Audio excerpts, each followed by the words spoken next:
Before we get into the video, could everyone please subscribe to my Endless Diary Tales channel? Thank you so much. I was reborn.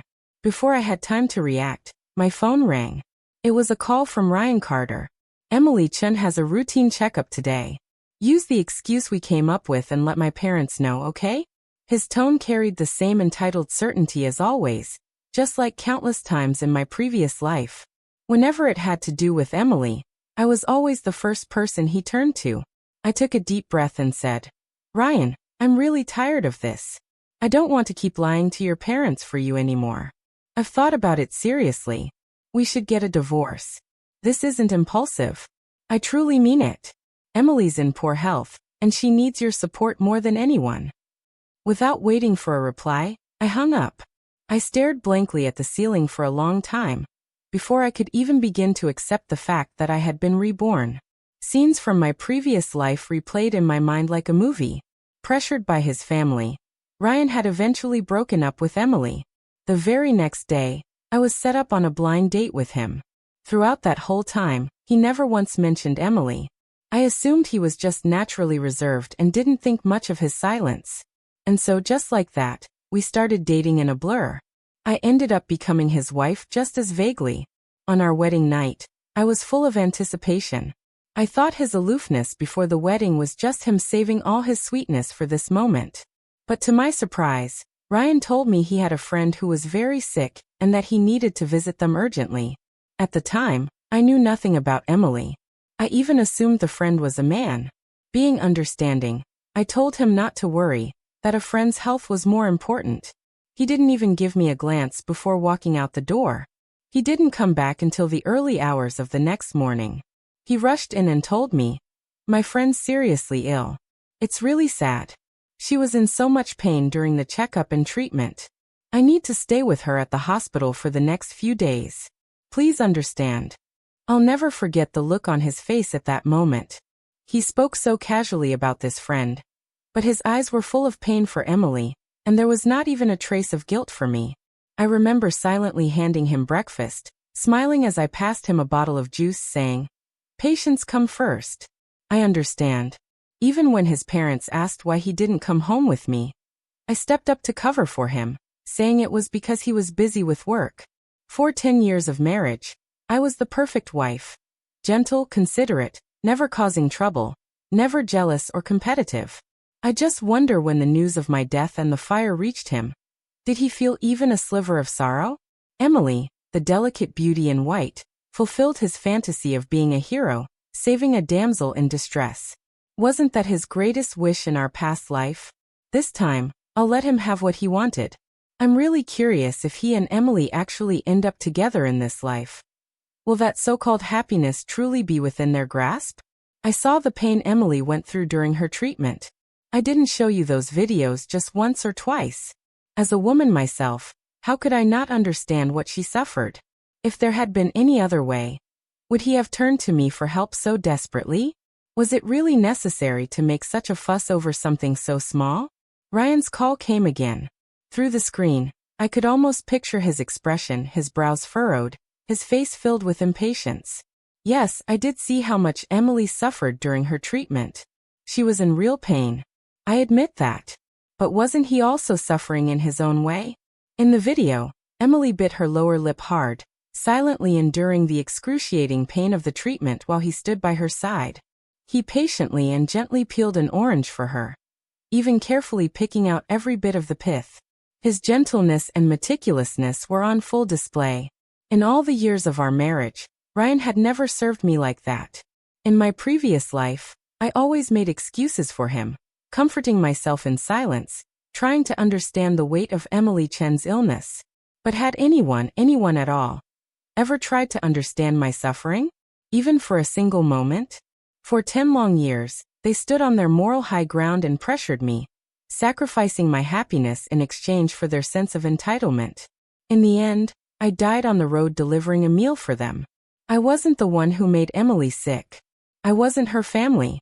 Why did I have to bear the cost of her misfortune over something so small? Ryan, we've been married for years. Have you ever truly looked at me with sincerity? I tolerated it when you chose to be with her instead of me, but I won't keep swallowing my pain in silence. I'm not happy with you. Let me go. That'll be your freedom, too. I've already sent the divorce agreement to your messages. If you're fine with it, just print it out and bring it home for me to sign. In my past life, I endured until the very end without ever mentioning divorce. I can already imagine Ryan's shock because in his world, my proposal for divorce must have felt like a thunderclap out of nowhere. After hanging up, I drove back home. Oh my girl finally remembered her mother, Mom said, sitting in the courtyard, sipping plain porridge with a small plate of pickled vegetables. Weren't you supposed to have lunch at Ryan's parents' place today? Why'd you come back alone? As soon as she saw me step inside, she quickly set down her chopsticks and went into the kitchen, busying herself with making sweet and sour ribs. Mom, I missed you so much.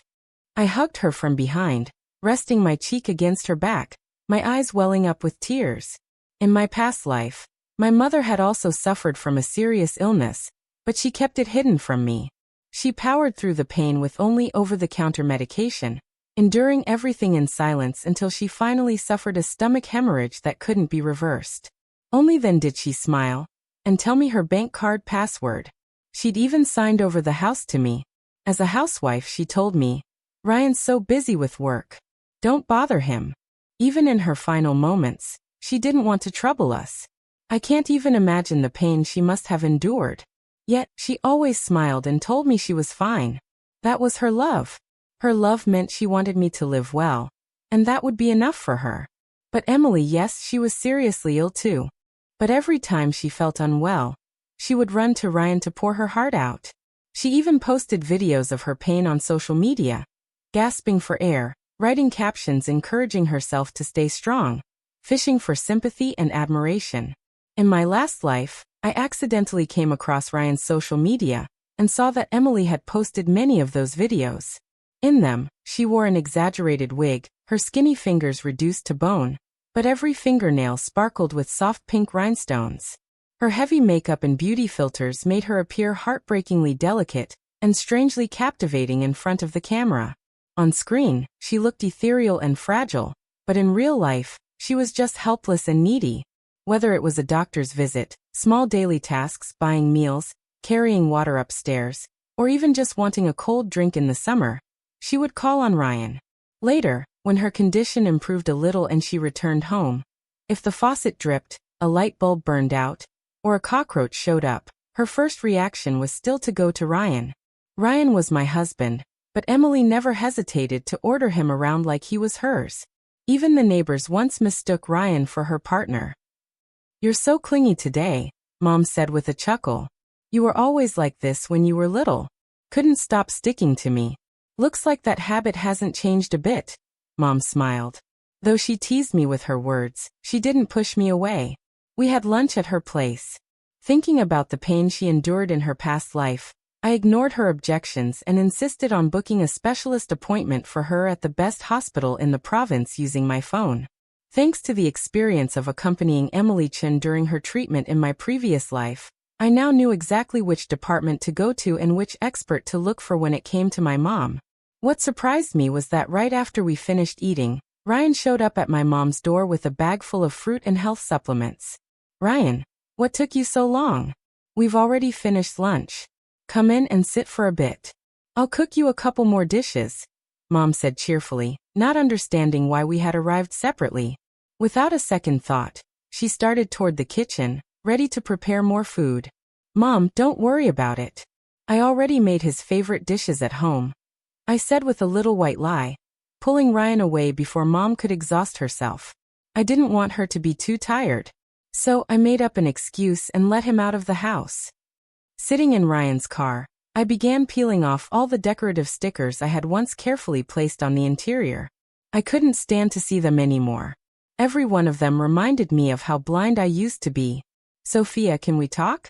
Ryan frowned as he noticed my strange behavior. I was just about to remove another little trinket when he suddenly reached out to stop me. His hand, as always, was slightly cold. I remembered how I used to love holding his chilly hand, strolling with him down long, quiet paths at dusk. At night, I'd curl up in bed next to him, always reaching out instinctively to find his hand because I craved closeness. But he always claimed he was tired, never showing the slightest interest in intimacy. I tried over and over to get close to him, but he remained unresponsive. Eventually, I resigned myself to a marriage devoid of warmth. If Emily hadn't shown me that video of Ryan looking genuinely moved, I probably would have kept deceiving myself forever. What is there to talk about? I said coldly. How you never actually loved me. How marrying me was just your way of escaping family pressure. Or maybe we should talk about how Emily is still hiding in your heart. I let out a bitter laugh and yanked down the last trinket. Then I flung open the door, tossing all of them into the trash. All those memories gone in one move. What's wrong with you? Why are you acting so irrationally? You were never like this before. Ryan snapped, his tone suddenly ice cold. He was angry. In all 10 years of marriage, I could count on one hand the number of times he had truly shown emotion toward me, whether joy or rage. He had always been distant, never warm, never furious, just like a still pond, completely unmoved. But this version of me is the real me. The old me wasn't good.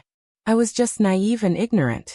I thought that if I kept being generous, kind, and understanding, maybe he'd learn to love me. But now I have finally woken up and I'm done wasting time. I shrugged and slid back into the passenger seat, calmly buckling my seatbelt. Then I told him to drive to the nearest print shop. Since you didn't say anything about the divorce agreement I sent, I'll take that as your silent consent. Let's print it out now and sign it. The Civil Affairs office is open this afternoon. We'll book our divorce. If everything goes smoothly, you'll soon be free to be with Emily without hiding it. Ryan Carter, this time, I hope you get what you truly wanted, I thought to myself. I smiled the entire time, feeling strangely calm inside. Looking back at who I used to be, I could finally see just how foolish I had been. Now, with freedom on the horizon, I actually looked forward to life again. If that accident hadn't happened in my past life, maybe I could have lived longer this time. Once Mom's health stabilized, I wanted to take her everywhere and let her try all the delicious foods she never got to enjoy. The future, for once, felt full of hope. Is it because I rejected you last night? Just give me a little more time. Ryan seemed to think through everything that had happened and concluded that my outburst today must have stemmed from him turning me down when I had tried to be close the night before. He turned toward me, placing both hands on either side of my seat, caging me in. Just then his phone rang. Though he tried to hide it, I instinctively knew it was Emily Chin. Ryan answered the call without thinking. Ryan, I feel nauseous. I have a headache. My whole body's uncomfortable. Can you come be with me? Nausea and headaches. Go see a doctor. Or does having him with you magically make the pain go away? I snapped, unable to stop myself. Want someone else's husband? Be patient. Wait till I'm divorced. I'll personally escort him to the Civil Affairs office so you can register your marriage. I yanked his phone from his hand, furious beyond reason. I couldn't stand Emily's pretentious, sickly sweet voice for one more second. After those few sharp words, I hung up the call without hesitation and immediately blocked her number. I'll handle it. I'll make it up to you tonight, Ryan said as he reclaimed his phone, quickly undoing the block I had just set, then opened the car door and stepped out. I didn't say a word. I just let out a cold laugh and walked away from his car without once looking back. I watched as the red glow of his taillights faded into the distance until they disappeared completely. I had told myself I needed to let him go, to give myself a new life. But still, my chest felt unbearably heavy, like a massive stone pressing down on it, making it hard to breathe. It had become a cruel rule in this endless tug-of-war between Emily and me. No matter what, I was always the one cast aside. Even though I was his legal wife, I always ended up being the one left out. I hated how spineless I felt. Even after dying once, I still let Emily's manipulative games tear into my heart like blades. In my past life, it wasn't until the very end, until I was on the brink of death, that I finally realized how calculated her clinginess had been. So many of those coincidental encounters were orchestrated by her. But I had never once suspected that she was deliberately sabotaging my marriage. Ryan would rush to her side whenever she called. I had felt uneasy, of course, but thinking of her health, I forced myself to be understanding and patient. As I stood in the copy shop printing out the divorce agreement that would finally set me free, my phone buzzed. It was a message from Ryan. There was a screenshot. The message read, "Don't worry about me. I'll be fine." In the screenshot, I saw Ryan gently helping a weak, pale Emily up the stairs. His gaze was firm, his step steady. Emily's face was bloodless, her forehead dotted with sweat from pain. But despite that, she forced a smile and rested her hands lightly on Ryan's arm, making a peace sign toward the camera with her fingers. The image vanished after 2 seconds. He had unsent it. Ryan never unsent messages. The only person who could have used his phone to send that screenshot was Emily, seriously ill. Yet, she still had the energy and free time to send me a message like that. Her resilience really did live up to its reputation. Helping her upstairs must be exhausting. Since you're so eager, why don't you help her for the rest of your life? I saved the screenshot silently, then replied to Ryan with a short message and attached the divorce agreement. Next, I posted everything publicly on my social feed. I made sure to tag that heartless man and that manipulative green tea girl. A storm was coming. I could feel it. So without hesitation, I powered off my phone. While my mind was still calm, I drove to Ryan's parents' house. I had to admit, despite everything I had endured from Ryan and Emily in my past life, his parents had always treated me with kindness. During our 10 years of marriage, even though we never had a child, they were anxious, yes, but they never pressured me. In front of others, they always spoke highly of me. And at home, whether it was food or daily essentials, they always made sure to give me the best of everything. Since I had now made up my mind to divorce Ryan, letting Ryan's parents know in advance was a sign of respect. Once everything was in place, I stepped back into the home I had once shared with Ryan. Night had already fallen. The divorce papers were no longer in my hands. His parents had taken them. They were firmly against us getting a divorce. In fact, to convince me to stay with Ryan, they even offered to transfer ownership of one of their properties to me. I knew the decision was a shock to them, hard to accept. So, I chose to give them time and left the matter for another day. Just after the clock struck 10, Ryan pushed open the door and came in. As usual, he looked completely exhausted. Without a word, he sat beside me, like all the energy had been drained from his body. I thought he might have fallen asleep sitting there until I felt the bed shift slightly on the other side. A sudden sense of unease washed over me. His hand quietly slid under my pajama top, and a kiss landed unexpectedly on my back. "Ryan, what are you doing? Are you out of your mind?" I jolted in shock. In both my past life and this one, Ryan had never touched me this way. Every part of me resisted, my body instinctively recoiling. I immediately grabbed the blanket and moved to the edge of the bed, tense and on guard like I was facing an enemy. "All this chaos, is it just because I never got close to you?" he muttered. "Sophia, you know my parents don't approve of Emily. Why would you tell them I was with her?" His tone carried a strange intent, but his eyes were hollow, emotionless. It stood in stark contrast to the fire I had seen in that video Emily sent me. The way he looked at her. What if I hadn't said anything? Would you rather let your parents think I was the one cheating? I asked coldly. Everything I told them was true. If you think it's a problem, then maybe stop doing what you do. I'm not cheating. Nothing happened between me and Emily, he said, looking at me with deep frustration, swearing he and Emily were innocent. But to me it was already over. Maybe not in the literal sense, but in my eyes you're far from innocent. This marriage is over. I don't have any feelings for you anymore. Emily needs you. She has no one else in the city but you. So go ahead. You should marry her. I repeated his own words from the past back to him, not changing a single syllable. Just give me a little more time. Once her treatment is done, I won't see her again, Ryan said, still convinced I was just having an emotional outburst. Even though he knew full well what was happening, he still chose Emily. His dismissive tone pierced my heart like a needle. How could I have not seen it clearly in my past life? They were always meant for each other. I took a deep breath and calmed myself, letting clarity replace the storm of emotions. If we get divorced now, I won't take your parents' property or savings. But if it's a month from now, I'll accept everything they give me. Think about it. If someday you run out of money for Emily's treatment, will she still stay by your side? That night, our so-called negotiation led nowhere. Ryan believed that as long as I accepted his parents' assets, I would never really leave him. So the next morning, he carried on as usual, going straight to be with Emily. But I stood by my word. I clearly informed his parents that even if they insisted on giving me the property, I would still go through with the divorce. They gave it to me anyway.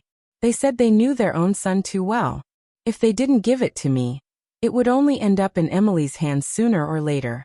Between letting Emily drain away the savings they had built over decades and handing it to me, they preferred the latter. The entire conversation was recorded in detail by my attorney with a notary present, and a video recording was made as legal evidence. I never once mentioned that since our marriage, all of Ryan's income had gone toward Emily's medical expenses. I had carried the entire burden of our household finances on my own for years. Once all the paperwork was finalized, a new idea started forming in my mind. That night, I stayed up late carefully going through and organizing every single expense Ryan had made for Emily over the years. By the next morning, I went straight to the courthouse and filed a lawsuit against Emily Chun. As expected, it didn't take long before she received the summons.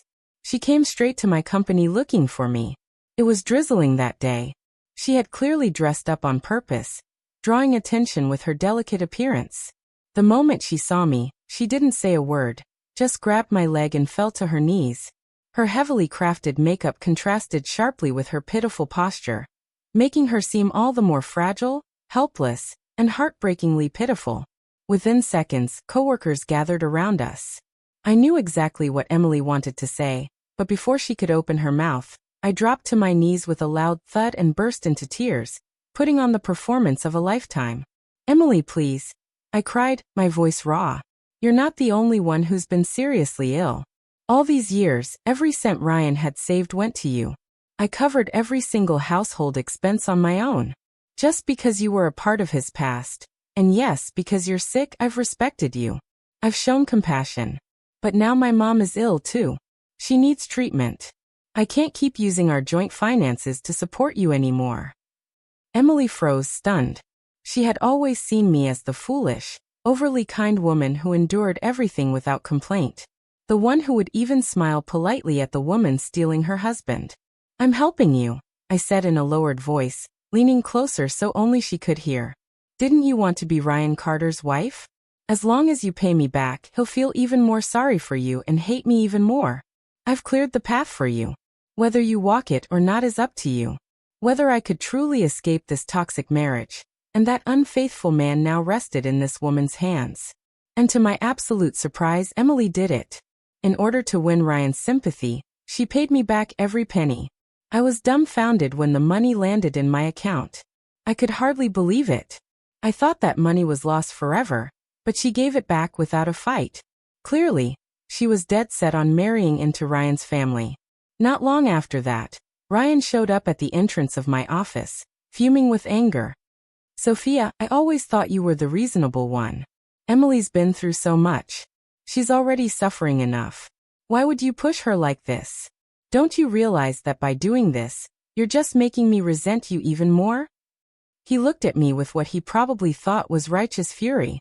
"I see.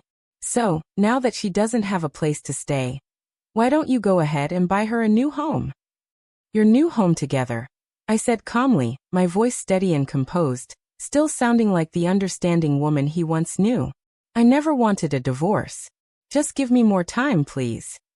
Seeing how indifferent my expression was, how emotionally detached I had become, he must have realized I wouldn't agree.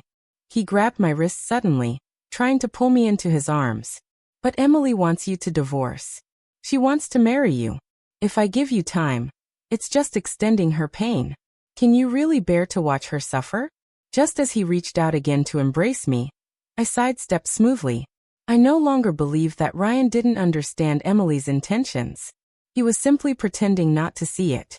I stuffed the signed divorce agreement into his hand and walked away without looking back. In the end, I felt as though a weight had finally been lifted. The divorce was finalized. Turns out Emily was more ruthless than I had expected. As soon as I handed the papers over to Ryan, He brought her into his home. He had never truly let go of his feelings for her. After moving in together, it only took a few carefully placed manipulations before Emily made Ryan cross the moral line he had once claimed he wouldn't. Soon after, all our divorce procedures were complete. And just like that, it happened. Emily in a pale pink dress, gently clinging to Ryan's arm. The two of them followed up right away to collect their red marriage certificate. Perfectly seamless. Even the staff at the Civil Affairs Bureau looked visibly exasperated, but due to the principle of marital autonomy, they couldn't say much. All they could do was turn a blind eye and let it happen. As for the sympathetic looks others threw my way, I just gave a faint smile. I didn't care. Wishing you both a lifetime of happiness, I said softly. But deep down, I knew Ryan hadn't dared to tell his parents about marrying Emily yet. On top of that, Emily had lost her ability to have children due to illness, and her health was far from stable. Maybe there was some doubt before, but now I was 1000% certain this marriage would never be the blissful union they imagined. Just looking at Emily's outfit today said it all. The high medical costs on one hand, and the pressure to maintain a luxurious lifestyle on the other. Ryan was going to be crushed under the weight of it all. Sophia, I really should thank you, Emily said smugly, flaunting the marriage certificate in her hand. If it weren't for you, Ryan wouldn't have realized so quickly who his true love is. There was a smile on her face that looked grateful, but her eyes couldn't hide the contempt. In her mind, whether it was looks, figure, or her ability to manipulate affection, she believed she was superior to me. Snatching Ryan from me fulfilled her need to win. In this moment, it was as if she wanted to announce her victory to the entire world. You two really are a perfect match, I said calmly, my words laced with double meaning. There was a spark in my eyes, one they couldn't quite decipher. Truthfully, I was looking forward to it. I couldn't wait to see how the two of them would rip each other apart and destroy themselves in the process. Back home, I didn't immediately delete their contact information. Instead, I began making plans to upgrade my living space so my family could live more comfortably. I was about to sign for a larger high-rise apartment when Emily came to confront me. Sophia, you need to give back the house Ryan's parents gave you, she demanded. She looked different, noticeably thinner. Though her makeup was still flawless and she remained beautiful, her overall presence had dulled. Her spirit had clearly taken a hit. The property was legally transferred to my name through a formal gifting process. The law recognizes it as mine now. What right do you have to demand it back? I replied firmly. Over the past 6 months, I'd stayed in regular contact with Ryan's parents. They told me that after Ryan and Emily got their marriage certificate, she had pretended to be respectful and loving toward them, putting on a show. But that act didn't last long. Soon, the truth came out. She began pressuring Ryan to ask them for money and property. The elderly couple, aside from keeping a modest 600-foot unit for themselves, had transferred everything else to me. When Emily realized she wouldn't get a penny from them, she began ignoring them altogether. As for Ryan, after getting married, every dollar of his salary went directly into Emily's hands. But that little money wasn't nearly enough to cover her treatments and extravagant lifestyle. On top of that, Emily's deep-rooted insecurities only made things worse. Their married life quickly became a mess. Arguments were a daily occurrence. You really fooled me, Safia, she sneered. I underestimated you. No wonder you encouraged me to go after Ryan. Turns out you had already stashed away the Yi family's property. You get all the money without the burden of caring for them. What a comfortable life you've made for yourself. Don't think I'll let this go. You owe me an explanation today, or don't blame me for turning hostile. With Ryan absent, Emily dropped all pretenses. She tore off her mask and showed her true face, unapologetically vicious. The way her face twisted when talking about money was almost unreal. Do you want to handle this privately or involve the police? I'm ready either way, I said coolly. I had already informed Ryan about accepting the property gift, and since my rebirth, I had recorded every conversation between us. The entire gifting process had been done through proper legal channels, with video documentation and a lawyer present. I had nothing to fear legally. Perhaps Emily had heard about that too, because after that outburst at my door, she finally quieted down for a while. She didn't call the police, nor did she cause any more trouble. So, I simply treated her as if she didn't exist, and went on living my life. I ate well, drank what I liked, and even moved into my new place. Life was quite comfortable.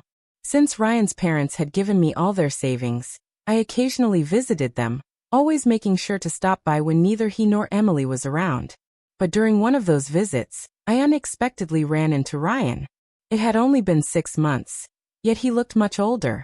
His temples were already flecked with gray. I stood awkwardly with a gift bag in hand, unsure of how to address him. "Sophia, you're here. Come in. Come in. I just made your favorite sweet and sour ribs. What perfect timing. What a lucky girl you are." Ryan's mother beamed and pulled me to the dining table with genuine warmth to try her cooking. I didn't hold back. I took a bite of the ribs and sincerely complimented her culinary skills. By the end of the meal, I was full and in good spirits. Ryan, on the other hand, barely touched his food. He sat quietly, barely speaking, eating only a few bites of rice. His parents used to be so attentive to him, even in his 30s. They worried over whether he was eating well, sleeping enough. But something had changed. That night, their focus was entirely on me, the so-called outsider, and not on their own son. After dinner, I got ready to leave. Ryan's parents packed my arms full of food and gifts while Ryan walked away with nothing, not even air to carry home. When I said goodbye, they didn't offer him a single word in farewell.